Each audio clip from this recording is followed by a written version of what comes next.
नमस्कार दोस्तों, स्वागत है आपका श्रीमद् भगवद गीता के नेक्स्ट एपिसोड में। तो श्री भगवान क्या बोल रहे हैं अर्जुन को? जिस भाव से सारे लोग मेरी शरण ग्रहण करते हैं उसी के अनुरूप मैं उन्हें फल देता हूँ। हे पार्थ, प्रत्येक व्यक्ति सभी प्रकार से मेरे पथ का अनुगमन करता है।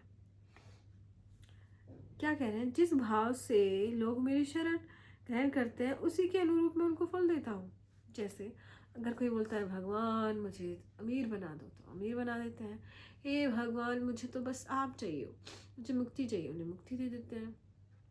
हे भगवान मेरे बच्चों को सफल बना दो, तो आपके बच्चों को सफल बना देते हैं। तो मतलब जिस वजह से आप ईश्वर के साथ जुड़ रहे हो वही काम आपका सफल हो जाता है। तो आपको ये तय करना है कि मुझे क्या चाहिए ईश्वर से। जो भी आपको ईश्वर से चाहिए, जिस भी प्रकार की आपको प्रेरणा ईश्वर से चाहिए वो आपको दे देते हैं। वो कोई ऐसे धन मांग लिया तो ऐसे नहीं कि भाई चेक काट के दे देंगे। आपके अंदर वो ऐसी प्रेरणा उत्पन्न करेंगे कि आप खुद ही धन कमा लोगे। राइट?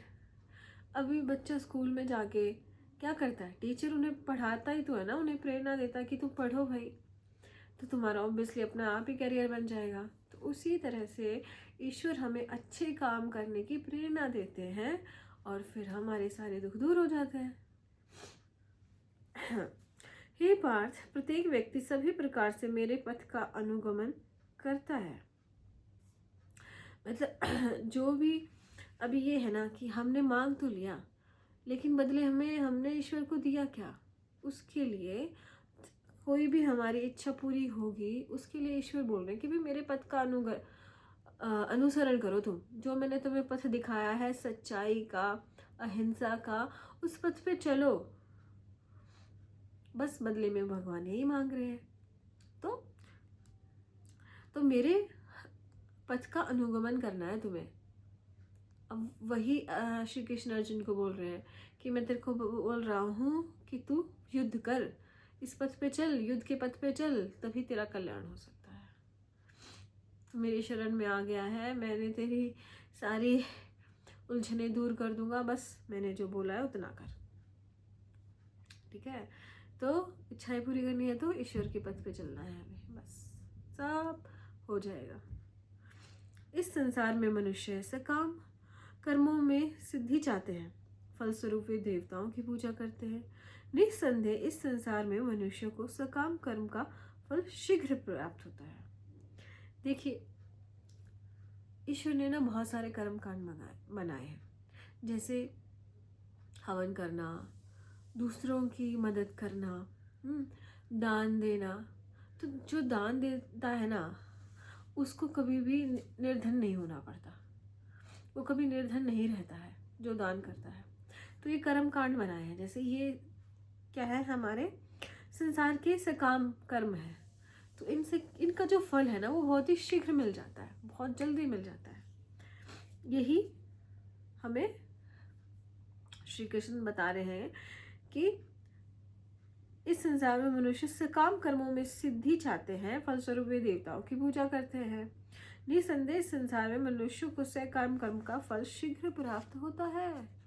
इसीलिए लोग क्या है ना, सकाम कर्म जो होते हैं ना उसमें बहुत ज़्यादा बिलीव करते हैं, क्योंकि उनका जो रिजल्ट है वो बहुत जल्दी आ जाता है। और आजकल क्या हो रहा है? बस तुरंत रिजल्ट दे दो हमें, तुरंत रिजल्ट दे दो हमें, वही चल रहा है बस। इसलिए हम सकाम कर्मों में उलझ के ही रह जाते हैं। जो ईश्वर का भक्ति है वो हम भूल जाते हैं। ये नहीं सोचते कि मुझे ईश्वर को ही पाना है, धन दौलत, समाज में मान सम्मान, ये तो सबको ही चाहिए। आप अलग क्या हो? भगवान से आप अलग हो और क्या चाह रहे हो? एक भक्त और एक मनुष्य में यही फर्क होता है कि जो भक्त है उसको धन दौलत नहीं चाहिए होती, उसे ईश्वर का प्रेम चाहिए होता है सब। राइट? तो अगर आपको ईश्वर से कुछ चाहिए तो आप सकाम कर्म करोगे, लेकिन आपको ईश्वर ही चाहिए तो आप वो सारे काम तो करोगे, लेकिन किस भाव से? कि मुझे इसके बदले में कुछ नहीं चाहिए, मुझे सिर्फ ईश्वर चाहिए। दान दे रहे हो तो उसके बदले मुझे धन नहीं चाहिए, उसके बदले मुझे ईश्वर ही चाहिए, तो फिर वो आपका से काम नहीं रहता है, निष्काम हो जाता है आपका वो। राइट, आगे देखते हैं। प्रगति के तीनों गुणों और उनसे संबंध कर्म के अनुसार मेरे द्वारा मानव समाज के 4 विभाग रचे गए हैं। यद्यपि मैं इस अवस्था का सृष्टा हूँ, किंतु तुम यह जान लो कि मैं इतने पर ही अव्यय करता हूँ। मतलब 3 गुणों में बांट दिया है और उनके कर्म के द्वारा मनुष्य में 4 विभाग रच दिए गए हैं। 3 गुण क्या हमारे? सगुण, सत्वगुण, रजोगुण और तामसिक गुण, ये 3 गुण हो गए हैं। और फिर 4 हमारे वर्ण बता दिए, क्षत्रिय, ब्राह्मण, शूद्र और वैश्य। तो इन 3 गुणों में और 4 विभागों में ईश्वर ने मनुष्य को बांट दिया है। मतलब जिसका जैसा गुण होगा वो उस तरह के काम में जुड़ जाएगा। जाति और धर्म में नहीं बांटा है, बल्कि ईश्वर उनके जैसा आप काम करना पसंद करते हो उस चीज़ से उनको बता दिया गया है। यद्यपि मैं इस व्यवस्था का दृष्टा हूँ, किंतु तुम यह जान लो कि मैं इतने पर ही अव्यय करता हूँ। लेकिन मैंने ये किया भी है और नहीं भी किया है। मतलब अभी ब्राह्मण का बेटा ब्राह्मण बनेगा ये तो ज़रूरी नहीं है ना। हाँ, कई लोग क्या होते हैं, ब्राह्मण भी होकर भी क्षत्रिय बन जाते हैं। ब्राह्मण का जो ज्ञान है वो तो है, जैसे परशुराम थे तो वो ब्राह्मण, उनको ज्ञान भी बहुत था, लेकिन वो क्षत्रिय भी बन गए, युद्ध भी वो करते थे।